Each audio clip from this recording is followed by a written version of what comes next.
ठीक है, देखो अब हम क्या करेंगे, लेक्चर नंबर 5 पढ़ते हैं। तो लेक्चर नंबर 5 शुरू करते हैं सर। पिट्स इंडिया एक्ट 1784 से।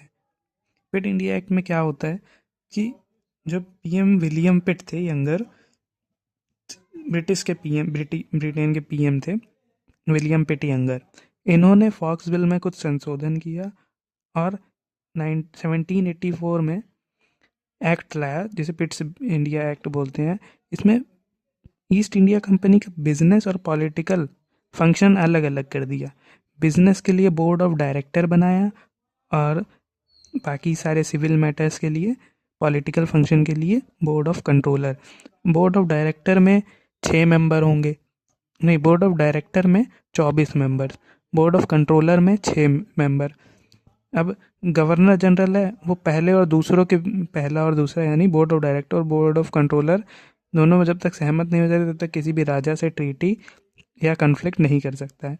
अब इसी के तहत पिट्स इंडिया एक्ट के पहला डॉक्यूमेंट बनता है जो ब्रिटिश ऑक्यूपाइड एरिया को दिखाता है। ठीक। हाँ, अब देखो, in the council of governor general there will be 3 member. अब जो पहले 4 हुआ करते थे अब 3 होंगे। ठीक।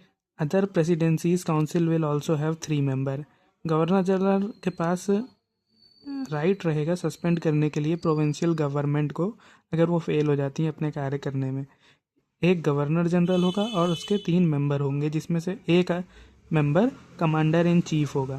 फिर 1786 में गवर्नर जनरल कुछ सरकमस्टांसेस में अपनी सभा को कैंसिल कर सकता है और जो नया कमांडर इन चीफ होगा वो गवर्नर जनरल बन जाएगा।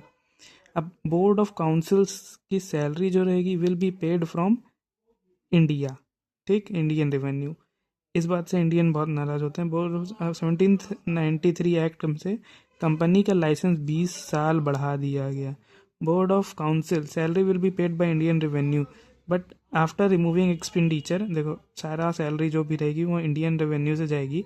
उसके बाद जो भी इनकम हो रही है वो 5 लाख तक ब्रिटिश गवर्नमेंट को भेजी जाएगी। सोचो 5 लाख उस टाइम के इतना ज़्यादा होता था। चार्टर एक्ट 1813 की बात करते हैं। East India Company monopoly end हो गई पर पूरी तरीके से नहीं, एक्सेप्ट टी ट्रेड और टी ट्रेड और चाइना के ट्रेड में। Freedom to preach religion. अब यहाँ पे फ्री कर दिया गया कि मिशनरी आए और अपना रिलीजन बढ़ाएं। तो पहला इंडिया का फर्स्ट क्रिश्चियन मिशनरी कौन था? Thomas the Apostle. ये केरला में आया 52 एडी में। फर्स्ट चर्च बनाया गया सेंट थॉमस चर्च जो कि केरला में है। और फर्स्ट चर्च यूरोपियन स्टाइल में 1508 में बनाया गया। कहाँ पे? त्रिशूर, केरला में, सेंट फ्रांसिस चर्च। ठीक। अब 1818 में सहरामपुर वेस्ट बंगाल मिशन में एक कॉलेज खोला गया जिसे बैप्टिस्ट मिशन कॉलेज बोला गया। ठीक। मेन बिशप वहाँ पे कौन था? William Carey. और अदर 2 फादर कौन थे? जोसुआ मार्समैन और William ward. 1 lakh will be invested in education by charter act 1813।